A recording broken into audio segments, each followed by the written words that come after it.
What if you could produce any tool or utensil right in front of you when and where you need it?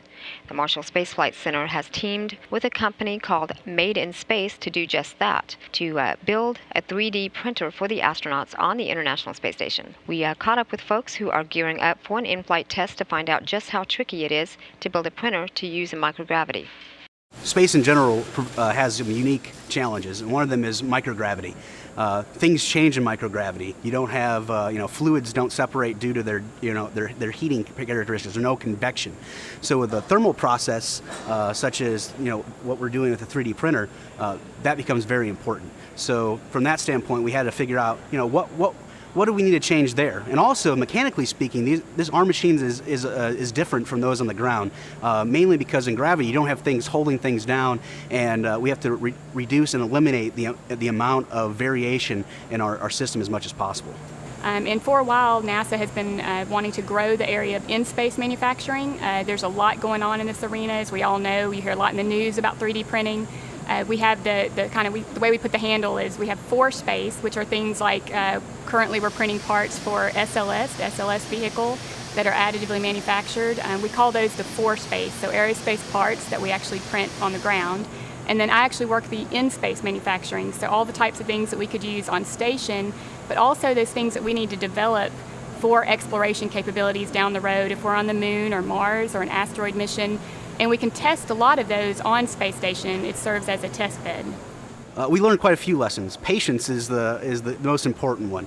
We had to actually analyze what we were doing in our microgravity flights with the hardware, what was changing between our commercial ones and when it went from the ground to that environment, and understand what was changing mechanically as well as the material phenomena that were going on. And we got a clear understanding of that, and we applied that to this device. Some of the things we have to do to our machine to help verify it, so that way we know it's okay when it launches. So we went through EMI, electromagnetic interference tests, and compatibility tests. We've gone through vibration tests where we put it on a shaker and see if it can hold up to the strenuous launch environment. We've done emissions tests where we see, while it's operating here, what is this doing to the machine itself, the glove box, and the things around it. We've done a full circuit of integration test with the glove box, which is, just to make sure it works, because this is identical to the one on orbit. So we plugged it in, and as you can see, it's printing now. So that test was, first-hand experience. You guys get to see that it's working. The ISS is a unique platform, right? You can test things for long durations in that environment. For us, we're trying to see if these things we've learned apply still to the long duration environment. But technology and sciences are being explored every day that's going to help us along the line. And commercialization aspect of that is really important because when we have a permanent facility up here, there's pharmaceutical research, crystal research that's going on, and those experiments can actually benefit from our device, and we can sell those services to help iterate. That's one thing that space really lacks right now is rapid iteration. It takes a very long time to iterate your experiment.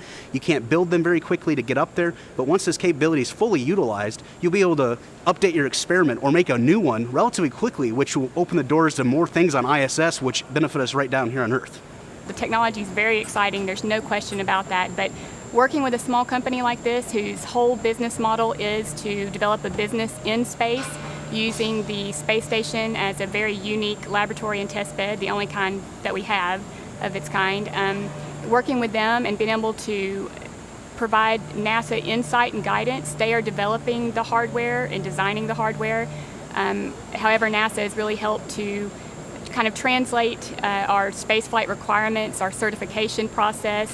NASA has a very, as you might imagine, stringent flight certification process from a safety perspective. But not only that, operations. So on the ground, you don't think twice about running over and grabbing your print. If you need to level your printer, you can turn some screws. But on space station, crew time is very limited. And so we really have to design in such a way that we have as much autonomy as possible. So on our flight printer, we can actually do commanding from the ground. We can uplink a file and print what we need. And we've really kind of limited how much crew interaction is needed. What I would recommend to companies that want to fly their own stuff or thinking about flying their own stuff to space station is to, address NASA directly, get some advice. There's multiple paths to actually get there, and we took an SBIR route, which is just one mechanism to get our payload up there. But there's other opportunities out there, and talk directly to who you think is going to be interested and try to get your stuff flown, and then get advice from as many people who's in the space industry as possible, from either be NASA or a private company that has experience, because it's going to help you along the way.